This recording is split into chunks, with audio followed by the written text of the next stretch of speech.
Talk by Dr. Dhileesh on myopic traction maculopathy. Over to you, Dr. Dhileesh. Thank you, Kiran. Good afternoon, everyone. I'll be talking about myopic traction maculopathy.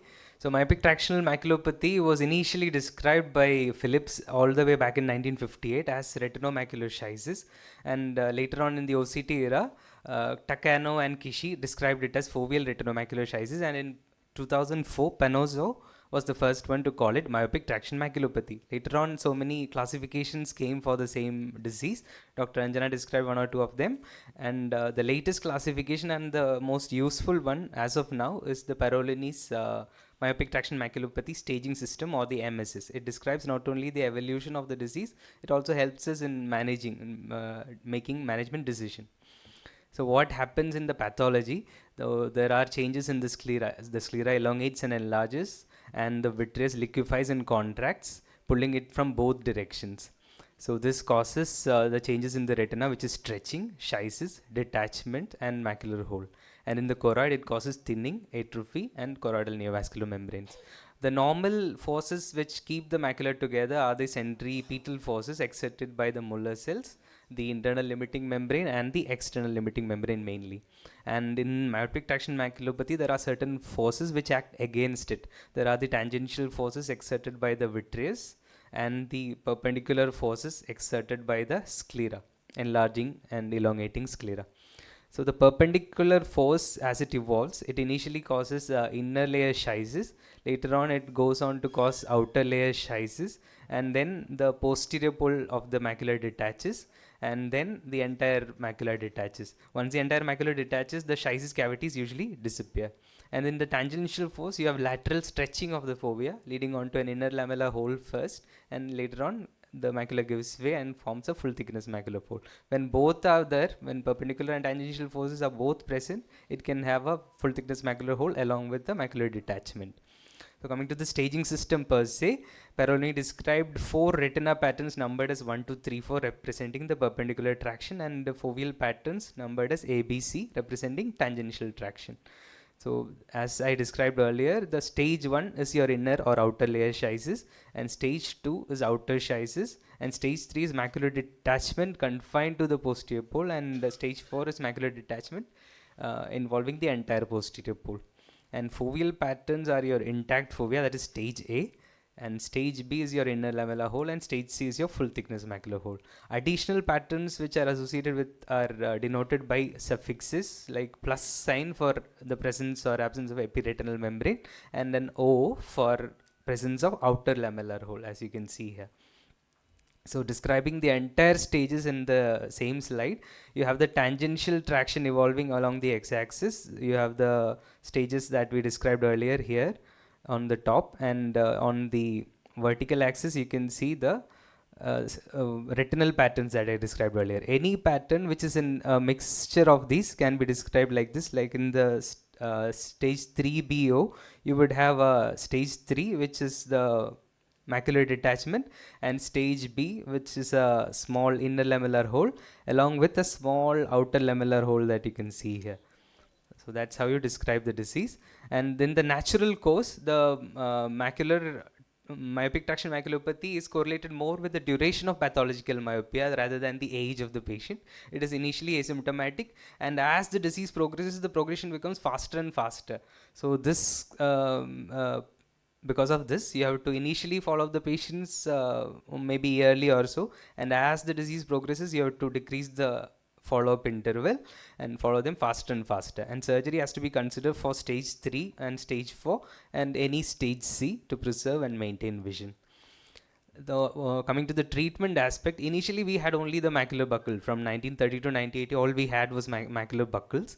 Several techniques were tried, and this was technically very difficult and very risky. As you can see, the sutures are passing right at the macula, very close to the optic nerve, so the risk of perforation, submacular hemorrhage, etc. was very, very high, and it was very cumbersome. Then came the vitrectomy era. People have tried several techniques. People have tried directly lasering the macular hole with silicone oil with high success rate, but low vision, obviously. And Liu in 2002 has compared gas versus silicone oil and found that gas was better at tamponading the macula because it has high buoyancy compared to the silicone oil. and it conforms to the posterior staphyloma contours much better than silicone oil. And ILM peeling had good results of full thickness macular hole, but the risk of iatrogenic FTMH is very high when there is no macular hole initially to start with. And recent study by Park has suggested that if you do PPV alone, the myopic tractional maculopathy actually progresses faster than in a normal eye, than otherwise. And because of these things, because of these limitations, again people started coming back to macular buckles and combined surgeries. Several newer designs came up which tried to shift the sutures away from the macula as far as possible and still give an adequate pressure at the macula.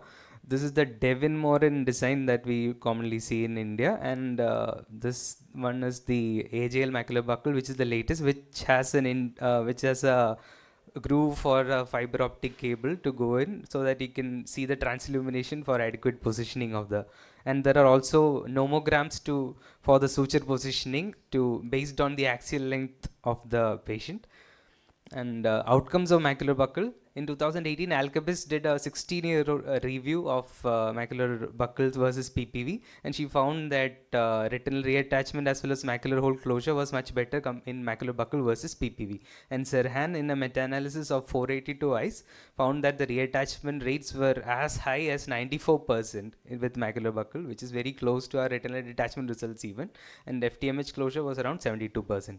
So, compiling the lessons from the literature, vitrectomy is much easier to perform, but the recurrence rates are higher and risk of iatrogenic macular hole is higher. Macular buckle has a higher success rate, but it is technically very difficult. But macular buckle alone cannot close a macular hole. So we have to tailor the solutions to the problem. Parolin et al. Once again in 2021, they studied the outcome of PPV versus maculobuccal and combined surgery of around 157 patients at different stages of myopic traction maculopathy. So she found that PPV addresses the tangential traction, that is the foveal pattern, and macular buccal mainly addresses the perpendicular traction, that is the retinal pattern. So this is management which is described in a single slide. So in initial stages, 1A and 2A, you can safely observe the patient, and macular buckle is the treatment of choice for stage 3A and 4A, where perpendicular traction is the main component, and 1B and 1C, your PPV is the treatment of choice because the main component is tangential traction. And at the intermediate stages, you have the option of treating the patient with macular buckle first, and later on, if the patient is symptomatic, they can be added with vitrectomy. And in stage 2C, 3C and 4C, your treatment of choice would be a combined surgery. So other considerations while deciding about surgery is atrophy and amblyopia. Atrophy, the presence or absence, it does not, it influences the decision whether to treat or not to treat. It does not influence the choice of surgery. So treating a detachment even in the presence of atrophy can improve some little bit of visual function.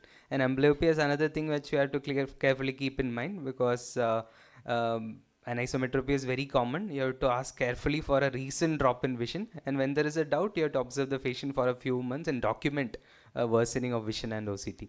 So in the future, the incidence of this disease is going to rise as myopia is on the rise, and safer techniques and nomograms are coming up, which gives younger vitreoretinal surgeons also confidence to attempt this difficult procedures like maculobuccal. Thank you. Thank you, Dhileesh, for that wonderful presentation of myopic traction maculopathy. One question I would just like, do we have any questions from the audience? Just one question from my side, like when most of the general ophthalmologists may be seeing advanced myopia. So what is your advice? How do you follow up? Like, what is the red flag that tells that there is a myopic traction, or do you want to do OCT in all cases of myopic macular degeneration? When you have a staphyloma in these patients, it's better to do, and vision is not correlating to the to the disease, definitely when main this thing is your vision is not correlating with your clinical picture, definitely you have to do an OCT. Otherwise, in the initial stages when the vision is not affected anyway, we are going to observe them only. So just for that matter, I wouldn't ask a general ophthalmologist to refer to a VR surgeon or take an OCT.